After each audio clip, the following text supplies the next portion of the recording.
એટલે દરેક વ્યક્તિમાં ક્ષમતા અલગ અલગ હોય, દરેકના જોડે પાવર અલગ અલગ હોય, પણ યુઝ કરતા આવડે તો પાવર તો દરેકને આલ્યો, કોઈને નહીં આલ્યો નથી. દરેકને ખબર પડે કે ગેરથી નીકળે એટલે સંકેત થાય કાજ નહીં જવું ને કે એક્સિડન્ટ થાય તો આ કને કીધું?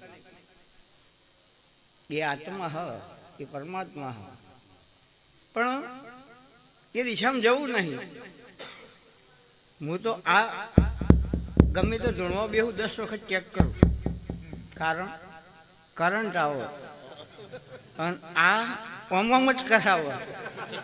વસ્તી પછી લાગે બુવાજીને માતા જબરી આવી પણ યાર મરી જઈએ, એ માતા ના આવે, આ માતા કોઈને ના છોડે.